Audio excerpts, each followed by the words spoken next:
बगावत से बचने के लिए महायुति ने बनाई ये रणनीति। कैंडिडेट लिस्ट जारी करने पर आया बड़ा अपडेट। पहली लिस्ट आज या कल घोषित होने की संभावना। महाराष्ट्र में विधानसभा चुनाव की घोषणा हो चुकी है।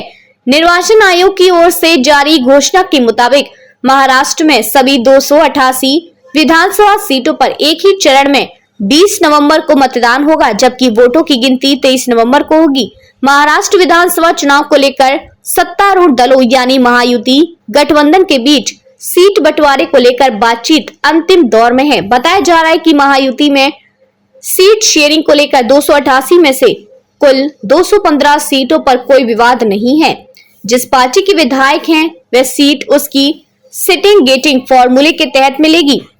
अब 73 सीटें बची हैं, तो दिल्ली में इनमें से करीब 40 से 50 सीटों पर चर्चा हुई है। जानकारी के मुताबिक अभी भी करीब 5 से 7 सीटों पर फैसला होना बाकी है। बगावत से बचने के लिए आखिरी समय में कुछ सीटों की घोषणा करने की रणनीति बनाई गई है।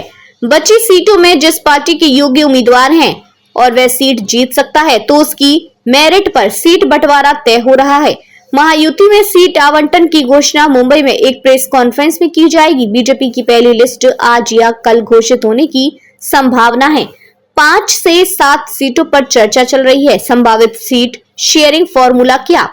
बीजेपी 155 से 160 सीट, शिवसेना शिंदे गुट 75 से 80 सीट, एनसीपी अजित पवार गुट 50 से 55।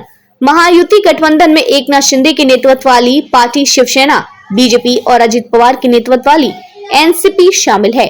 बीजेपी की देवेंद्र फडणवीस और एनसीपी प्रमुख अजित पवार शिंदे सरकार में अभी डिप्टी सीएम है। इसके अलावा केंद्रीय मंत्री रामदास अठावले की पार्टी आरपीआई भी चुनाव में सीटों की मांग कर रही है।